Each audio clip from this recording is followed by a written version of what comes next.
Start walking. Now think about where you got to have the stick. Is her sheep to the left or the right of her? Right. Dead. Is her sheep to the right of her right now? Well, they're in front of her right now. Well, no, that used to her left. It's out left in front of her. It's not on her right side. Oh, Are we no. all in agreement? They're not on the right side. Yeah. Okay. Okay. So we don't want the dog to come running up there because now the sheep will be here. Right. Betsy, you act like you have a question. Do you understand? Do you understand what I'm saying, Phyllis? If the dog races over to her right, where's the sheep going to go? They'll come right over here, won't they? They won't go up to that fence. So. I want them to come here like last time. Well, you don't want them to come any more to the center of the arena. Right, you come correct? to the left, they'll go to So the if right. she walks forward. Oh, you want... If she carries her stick in her right hand and starts forward and rounds that corner out to come to this one square, okay, and keeps the stick in the right hand, the dog's going to have to think about balancing on the inside of this arena on the left-hand side of that sheep. Right. Now just watch. Everybody watch, because this gives you an exposure of something. See, it's a little different. Okay? Now, you want to go forward, and then you're going to round the corner out. Okay? Now, you're going to start out, and you're going to say, get up, and you're going to keep moving.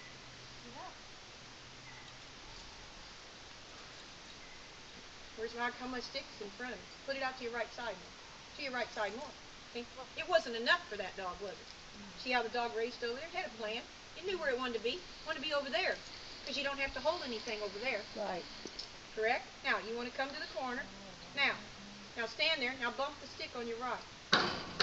I need the dog to put these sheep back over there, don't I? See, sheep are turning the corner before, the sheep are turning this corner before Suzanne, right? Right. And they're not supposed to turn until Suzanne says they can turn. Because otherwise, she wouldn't be in charge of anything, would she? You're trying to get some line. You want a line. You want to walk to something, you want the stock to arrive there. When I turn, I want the stock to turn, and it's like tracking. You can't just turn and then try to find a landmark and then get there, because your track will be like this. It's like when I turn, I've already looked and I know what I'm going to go towards. Doesn't mean I have to arrive to it. But I'm already thinking about what I'm going to go to. If I'm doing this and the stock are here, the dog dropped his stock, didn't he? He didn't hold anything up for me. Right? I'm going here and they're going there. They're not with me, are they, Phyllis? So I would have to put some pressure over here to make the dog go over there to bring the stock back, and when the stock come back online where I'm going, now I go. And the dog goes, huh, I think that she wants the stock. See, most people wander around with the stock, and their stock is here and here and here, or they may be walking at that canopy leg that far away, and people just settle for that. They figure as long as they're still going the same direction, and everything must be right, but they're not online. The dog's not holding them. The stock is just following along in the same direction of you. But if I want my stock front, back, or right here with me, that's not right with me in front or back, is it? So if I stood here and tapped my stick, and the dog went over that way and they come back, and now I go, and if the next time they went here, I stopped. That's what we did with those sheep you had. We did a lot of that because see, they just didn't fetch, walk around fetch.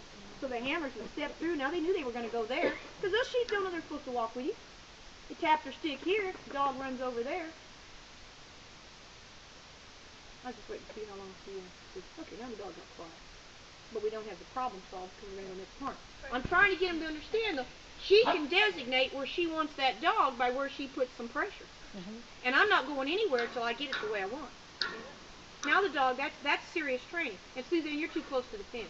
There's not enough room for those two sheep to stand abreast between her and the fence.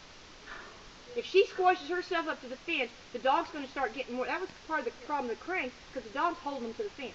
Now the dog's going to work for itself, never has to work for you. Now, I can live with this. Sheep's heads aren't making the turn, are they? Yes.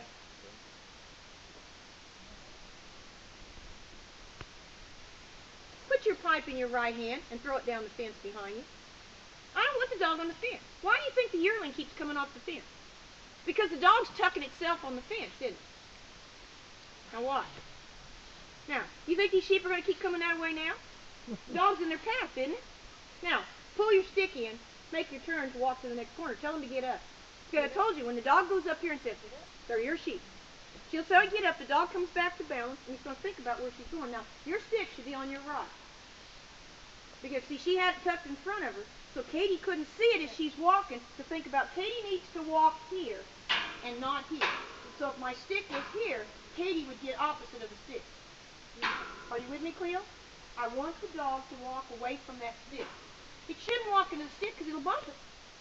So if I put it over here, the dog moves here. Now the dog is heading to stop to the next destination. Now, she's got her sheep on her rock. Now she does it. Tap the stick. Hit the feet. All goes over there. There is no way to teach your dog to head other than doing something like this.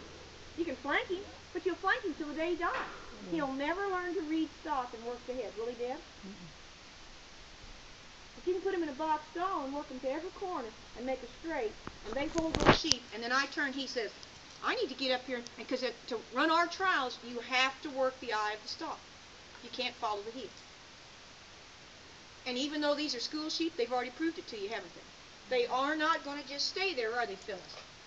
They make the dog make them be there. Now, pull the stick off. You go to don't stop at that corner, round that one, and stop at that one. We're going to do something here. Now, keep your stick on that side. How many sheep do you have, Suzanne? You're just walking off and trusting. Now, remember. Now, you got to get them put back to the right so you can make your turn. Now, turn and go. Because now watch your sheep, Suzanne. You're just turning your back. You got to see them. Now, you want to stop with them at the corner, don't you? I don't want them to come off line. Now, see the little watch the dog. She knows she's got to make the decision. You see it now? I make her uncomfortable to go over there. She kind of goes like this, and she licks her mouth. She goes, oh, gosh, I've got to hold that head. Dogs don't want to hold the eye. That's where the business is. They don't want to be on the eye of stop. If I was going to chase you down, Cleo, that's where I'm going to get you. That was my head, not my rear, right? The sheep don't kick. The dog has no experience to drive them. The sheep have never kicked them. They don't kick. Now, back up and tap your stick. If I back up, now, walk back, put your foot back up where it was at. If I have to give up something, I rock back, the dog will break off her shoulder, heads the sheep, rolls them over. I step back where I'm at, and I'm kind of saying, now that's the picture. That's what I want, dog. And the dog goes, gotcha. See? If just tapping the stick and moving it around, and Katie doesn't get it, but if she thinks she's going to go that way, the dog's going to go to balance and bring the sheep. The dog's not afraid to get in front of him, is it? Look at the dog yawn. Now, pull the stick up, and you're going to make the turn, and you're going to come to the next corner. Now, leave the sheep enough room on the fence, Suzanne. I think that was one of your things you weren't doing. Dog's on the left, didn't he? Look at there. You held him. Now, dog kept those sheep from turning the corner, didn't he? Dog says, got it. I'm starting to get what you want. She says, and watch this little dog. It submitted its head a second, licked its mouth. It's like, oh, man, don't put any pressure on me. See, it doesn't like, dogs don't usually like you to put that negative pressure if you do it correctly. So they start taking their shots with the stock. Because the stock's not doing it. But they thought at first they'd die. He says, oh, I just can't be up there. Well, you have to take a little of this, a little of that. And the dog says, I move over there. He moves over there and he goes, oh. And you see him lick his mouth, he lick his lips and kind of yawn and stuff. And he says, well, I can do it. Now, just reach down and rub the dog's head. Dog goes, oh, thank you, Jesus. You still love me. Says, oh, I live. Now, just walk to the gate. She better not work stop. Dog says, I'm with you. Right? He shouldn't even have to really call. Dog says, with you. Are you all on base of what we're doing with her? See,